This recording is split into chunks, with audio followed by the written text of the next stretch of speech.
Hello, I'm Kate. I'm an educator at the Maine State Museum, and I'm here today for a Google Jamboard tutorial. Now, this is designed for students or teachers who are just getting started on Jamboard or who want a little bit of practice.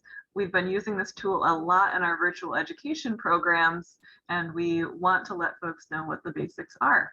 All right, I'm going to share my screen with just a plain old blank Jamboard and show you the tools that we use in our programs. On the left side menu here, we've got an option for a pen, marker, highlighter, or brush. This is really handy if you want to, say I want to use a highlighter to draw an arrow, or a pen, you can change the color down here, to circle something. The eraser tool allows you to get rid of any mistakes you might have made. Select tool, we've got sticky notes here, which we use the most in our programs. You can type your thoughts and change the color if you want. The sticky note tool, you can move them around, you can change the size, change the angle. So these are really helpful for making observations in our programs. The last thing I'll show you right now, the text box tool. If you have a longer thought or you don't like the look of a sticky note, you can also type your thoughts in a text box. And you can change the color of that as well if you want, and change the shape and the size. Okay, so those are the basic features of Jamboard that we use, but I wanted to show you what that looks like in action in one of our primary source workshops. This is an artifact that we have at the Maine State Museum. So when we're working with classrooms, we often ask the questions, what do you see and what do you wonder? And you can imagine how the sticky notes can come in really handy there if I'm observing this artifact. Let's see. I am going to, let's see, it tells me I can zoom in or out to see this better. So I'm gonna zoom in so I can really get a good look at this. And you can hop back to fit, which shows you the full page. I'm seeing a lot of rust here. So I'm gonna make a sticky note that says rusty. I am going to put that, let's see, I'll put it right here. And I'm going to use, let's see, I wanna use the marker tool just to draw lines so that people know what section I'm talking about when I say rusty. So I'm going to draw a little arrow over to this part here. We also work with documents, which look a little bit different. You can see on this page we have an original document on the left. We've got an image of it here. And all of these words on the right are what's called a transcript. So that's a typed copy of the document on the left. I'm going to zoom in a little bit here. The same words that you see on the page here appear on the transcript on the right. And we just do that because it's really hard to read some of these old documents, especially in the handwriting of the day. So this just makes it a little bit more accessible, a little bit easier for you to read the words. I also wanted to show you documents because documents are one where I really like to use the pen or marker highlighter tool. I'm going to use a yellow highlighter for now. And I'm going to look at this section. I wonder, why did they cross out Commonwealth of Maine here? That's something I'm wondering about. Why is that crossed out? So I'm going to make a sticky note that says, why is this crossed out? That's the question that I have for it.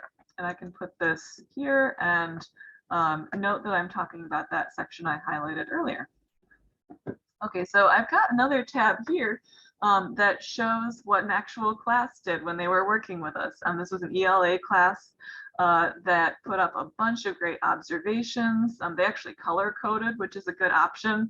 Everything they saw, they put on blue sticky notes, and what they wondered, they have over here on pink sticky notes.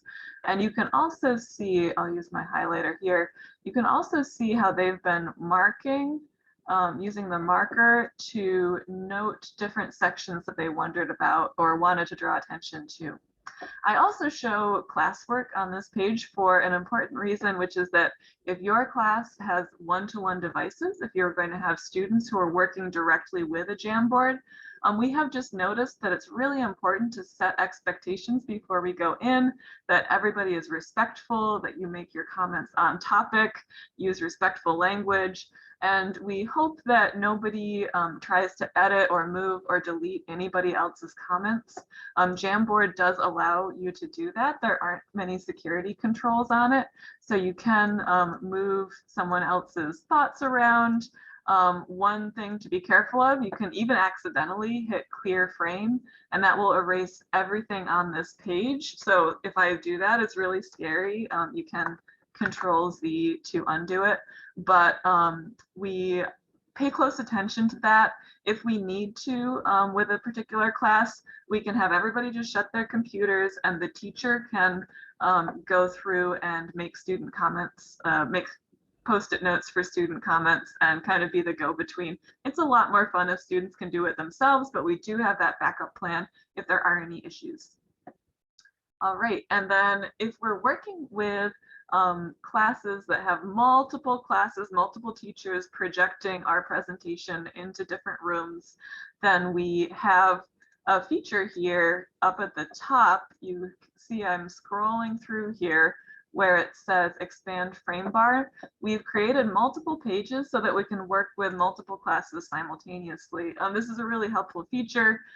Say you've got your science class who is meeting and you are all having a conversation about this source together.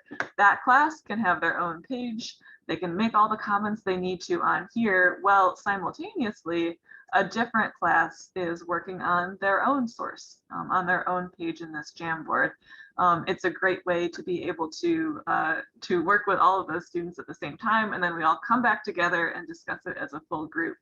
So depending on your class setup, if I know teacher name, I can put, you know, this is Miss Smith's class, or this is the social studies class. But right here, we just have class 1, class 2, and class 3 labeled. So that's one way to go through. Now, if you want to practice with Jamboard a little bit before your program with the Maine State Museum, you can go to jamboard.google.com. You will also find it, if you have a Google account, your list of apps here has Jamboard on it. So for me, it's right down here. So you can click Jamboard, open it up there. This plus icon will create a new jam that you can play around with. So this is the empty one that we started out with at the beginning. All right, well, thank you so much for joining us for this tutorial, and we cannot wait to see you in our Maine State Museum virtual program. Thank you so much.